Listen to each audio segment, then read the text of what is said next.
Hello सिपाही जी, ए सिपाही जी, सिपाही जी, कहाँ वाली जी, ए सिपाही जी, सिपाही जी, ए सिपाही जी, कहाँ वाले?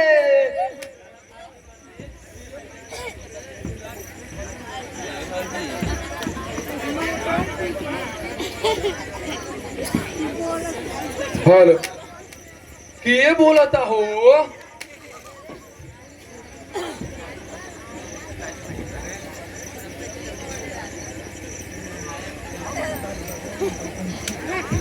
सिपाही जी हमें बने, तू हमार नाम जोगिया। हमारो नाम राम सेवक हो। राम सेवक जाना तानी के करे के कहल जाला? राम सेवक यानी राम भक्त पवन पुत्र हनुमान के कहल जाला। एगो ऊ राम भक्त रहन जौन पूरा राम सेना के चौकसी करत रहन, एगो ई राम सेवक बने जौन पूरा थाना के देख रेख करेला। अच्छा छोड़ी रामायण के थानेदार साहब से वो काम है। थानेदार साहब तो नहीं खी, बाकी कोनो बात नहीं खे। कुर्सिया पर ते घड़ी राम सेवक नु बाने, तो हमारे के रुआ थानेदार साहब समझ ली। बताई का काम बा? अच्छा काम का छोड़ी थानेदार साहब आए तो खाली कह दे जोंगी आई रहत। राम सेवक फ्री में काम केवल राम के ही करेला, बाकी केहू के ना। अच्छा हाईली पैसा टूना सा के दुकान पर चाय पी ले। जा जेकरा पर राम सेवक के हाथ रही, समझिए कि यही प्रकार तहर काम चलत रही। अच्छा तो हम चलत बानी। ठीक बा, ठीक बा। वाह रे जवाना, पहिले रहे कि साला पुलिस चोर के खोदत रहे, आज के जमाना में चोरवे पुलिस के खोदत रहे। सब वाह रे लक्ष्मी नारायण, तोहरो अजबे चमत्कार बा। एक और अजबे चमत्कार बा राम सेवक। लक्ष्मी नारायण के हुजूर आज के युग में का ना गुल खिला गई लक्ष्मी नारायण के कहते। जाए तो तोहरा काम लेवे दे एक बार लक्ष्मी नारायण से, तू तो वो राम के सेवक हो ना। हाँ सरकार, बाकी रे रामो सेवक के राम के कार्य करे खातिर लक्ष्मी नारायण के जरूरत पड़ेला हुजूर। अच्छा जा ड्यूटी दे।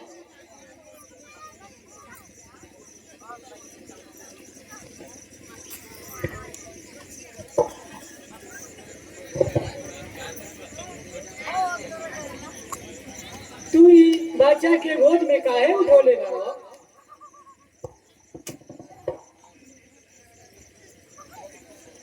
हमार नाम मोहन है, हम यही गांव के रहे वाला हैं। ये हमार छोट भाई है। का भइल बा ई तोहरा छोट भाई से? ये अब हमार छोट भाई नहीं बन रहे। ये हमार छोट भाई के लाश है। लाश के मरना ई तोहरा छोट भाई के? उहे जेकरा के अब सब लोग सर झुका के प्रणाम कर रहे हैं। जे ये गांव के रहनुमा कहला। आज जेकरा सामने केहू के बोले के औकात नहीं है। यानी ठाकुर कुंवर पाल यह जमाना के ओनर बच्चे खड़िया है थानेदार साहब। हे हमारा मासूम के देखे, जेकरा के देख के मानवता भीतर है बाप। ए लाचार के ए धरती पर से नाम मिटावेला ठाकुर कुंवर पाल अपना हवेली में बैठ के जश्न मना रहल बा। ठाकुर कुंवर पाल हमरा तो विश्वास नहीं किए हो। यही तो ओकर विशेषता बताने में आप साहब। हाथी के जैसा खाए वाला दांत अलग और दिखावे वाला दांत अलग है। वही प्रकार के आज इस गांव के ठाकुर कुंवर पाल जल्दी से हमारी रिपोर्ट लिखी और दुराचारी को गिरफ्तार कर और के कठोर से कठोर सजा दी, जिसे केहू कोनो बड़ी पर वो अपन मनमानी न कर कर सके। बाकी तोरा भाई से उनकर दुश्मनी का रहे? दुश्मनी हमारा से ना, दुश्मनी हमारे भाई से ना रहे, दुश्मनी हमारा खेत से रहे, हमारा से रहे, जो ना के विरोध कैला के नतीजा रौरा सामने बताया जाता है। वो दुराचारी के रौरा जल्द से जल्द गिरफ्तार करो। काहे थानेदार साहब और रुक कोई नहीं कहा, चली चली आगे आगे चली। ऐसने अचंबा होला, बातें कह देलो, हमारा विश्वास नहीं होत। थानेदार साहब आखिर रौरा हमारी रिपोर्ट है लिखे लिखा, चली ओहिया चल के छानबीन करी, दूध के दूध और पानी के पानी हो जाई। हम ही रिपोर्ट ना लिख सकिला मोहन। काहे आखिर काहे नहीं रौरा रिपोर्ट लिख सकत? कोई गवाह लेके आइल बा का? गवाह जब हम खुद गवाह बनी तो गवाह के का जरूरत बा? तोहरा बात पर हम कैसे विश्वास कर ली? मृतक तोहर भाई हो, कौन वो साजिश ठाकुर कुंवरपाल के फंसावा चाहता? कोई सबूत बा तोहरा पास? हम खुद बनी इंस्पेक्टर साहब, आखिर रो रिपोर्ट काहे नहीं लिखत? झूठ मूठ के हम काहे लिख दिली? कौन ठीक बा अपना भाई के तू ही मार के ठाकुर के फंसावे का? चिरामत ई थाना हो, तोहर घर ना, तोहर चिकल कोनो सबूत ना बन जाई। जले पर नमक मत छुड़ी थानेदार, हम जानत बनी कि तू नहीं थस बोलत, ठकुरवा के फेकल रोटी बोल रहल बा, जौन आज तोरा मुंह से निकल रहल बा। रिपोर्ट लिखबे कि ना? खून अपने करके इल्जाम दूसरा पे? थानेदार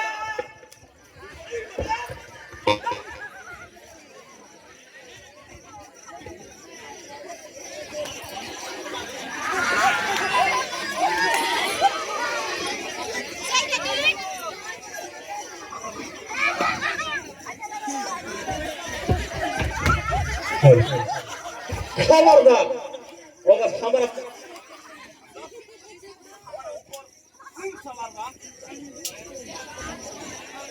हम दरोगा साहब के भेजा उड़ा दे।